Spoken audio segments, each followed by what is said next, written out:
रही बात ओबीसी की, तो ओबीसी को राम मंदिर ट्रस्ट में जो एक भी हिस्सेदारी नहीं मिली है, उससे भी उनके दिल दिमाग में एक बड़ा परिवर्तन आया है। ओबीसी राम मंदिर और बाबरी मस्जिद गिराने में जिस तरीके से ओबीसी ने बढ़ चढ़ के हिस्सेदारी ली थी, उसमें उमा भारती भी थी हमारी, तगड़िए क्या प्रवीण तोड़गड़िया जी भी थे। ऐसे बहुत सारे ओबीसी थे जो यहाँ तक कि एक मोची का काम करने वाला जो पोस्टर बॉय बना था, आज भी वो बेचारा मोची का काम कर रहा है। उसको कोई रोजगार नहीं, कोई हेल्प नहीं हो रही। हमारे लोगों को यूज एंड थ्रू किया जाता है। राम मंदिर के मुद्दे में, राम मंदिर को अभी बनाने का और उद्घाटन का काम कर रही है, तो भारत देश में अभी श्री अपने अमित शाह जी बोलते हैं कि हम बारी बारी से सबको दर्शन कराएंगे। तो दर्शन कराने से हमको रोजगार थोड़ी मिल जाएगा।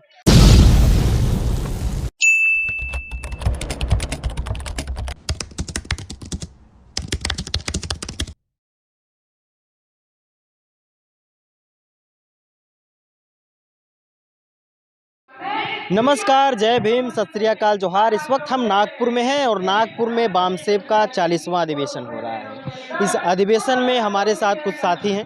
आपका नाम क्या हुआ? मैं अनिल बंसकार, जबलपुर से भारत मुक्ति मोर्चा का मैं जबलपुर जिला अध्यक्ष हूँ, मध्य प्रदेश में आता है ये। देश में ओबीसी की जाति आधारित जनगणना को लेकर आपका संगठन जो बामसेब है और भारत मुक्ति मोर्चा है, इसके द्वारा इसका एक आउटसोर्स विंग है, राष्ट्रीय पिछड़ा वर्ग मोर्चा के माध्यम से देश भर में जागृति फैलाने का काम किया। अभी हम ग्राउंड पे जीरो पे लोगों से मिले, जाने, समझे, तो उससे यही पता चलता है कि राष्ट्रीय पिछड़ा वर्ग मोर्चा जिस तरीके से काम कर रहा है, ओबीसी में एक बड़ी चेतना है। लेकिन जनवरी में 22 जनवरी को राम मंदिर का उद्घाटन होने जा रहा है, तो क्या लगता है आपको कि भारतीय जनता पार्टी जिस तरीके से राम मंदिर का मुद्दा उछाला था 1992 में, ओबीसी को गुमराह किया था, ओबीसी मंडल की तरफ ना जाके कमंडल की तरफ गया था, तो क्या इस बार भी ओबीसी ऐसे ही गुमराह हो जाएगा? बिल्कुल नहीं, अब ओबीसी में ज़्यादा कर जागरूकता आ गई है। उन लोगों को समझ में आ रहा है कि राम मंदिर वो तो भगवान का अलग मुद्दा है, भक्त और भगवान का डायरेक्ट कनेक्शन है। मैं इस पे टिप्पणी नहीं करूँगा, बशर्ते भगवान एक बड़ी हस्ती है, हम जैसे तुच्छ इंसानों को उसके बारे में कुछ बोलना नहीं चाहिए। रही बात ओबीसी की, तो ओबीसी को राम मंदिर ट्रस्ट में जो एक भी हिस्सेदारी नहीं मिली है, उससे भी उनके दिल दिमाग में एक बड़ा परिवर्तन आया है। ओबीसी राम मंदिर और बाबरी मस्जिद गिराने में जिस तरीके से ओबीसी ने बढ़ चढ़ के हिस्सेदारी ली थी, उसमें उमा भारती भी थी हमारी,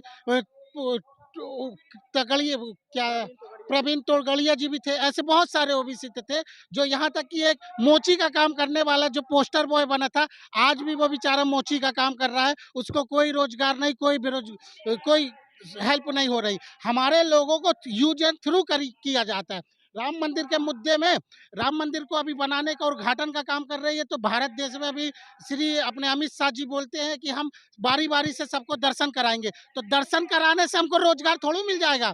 रोजगार की व्यवस्था आप करिए, भगवान के दर्शन हम अपने मन से भी कर लेंगे, हमको जाने की भी जरूरत नहीं है। और भगवान को बनाने का काम ये बीजेपी सरकार ने नहीं की, ये सुप्रीम कोर्ट के माध्यम से ही उनका निर्माण हुआ है। तो ये जो बीजेपी सरकार जो धर्म का बार बार मुद्दा उठाती है, हमने ये किया, तो देश की जनता अब इसको जान गई है, जागरूक हो रही है और समझेगी भी। कुछ लोग हैं जिनको ये राष्ट्रीय पिछड़ा वर्ग मोर्चा चौधरी विकास पटेल जी जो जागरूकता का काम कर रहे हैं, उनकी विचारधारा लोगों तक नहीं पहुंच पा रही है, वही लोग गुमराह है।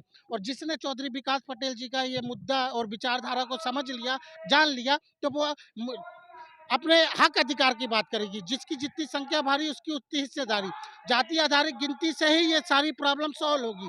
ओबीसी को भी ये बात समझ में आ रही है और इसीलिए वो बामसेब से जुड़ रहा है और चौधरी विकास पटेल जी के साथ राष्ट्रीय पिछड़ा वर्ग मोर्चा के माध्यम से जो जागृति हो रही है, उसका एक मूवमेंट बन रहा है। अभी बहुत बहुत धन्यवाद। हमारे साथ थे अनिल बंसकार, भारत मुक्ति मोर्चा के कार्यकर्ता हैं। बामसेब का राष्ट्रीय अधिवेशन नागपुर में हो रहा है। यहाँ ओबीसी एससी एसटी माइनॉरिटी के तमाम लोगों का जमावड़ा लगा हुआ है। बने रहिए हमारे साथ, हम मिलते हैं अगले वीडियो में। तब तक के लिए नमस्कार, अलविदा, जय मूल निवासी।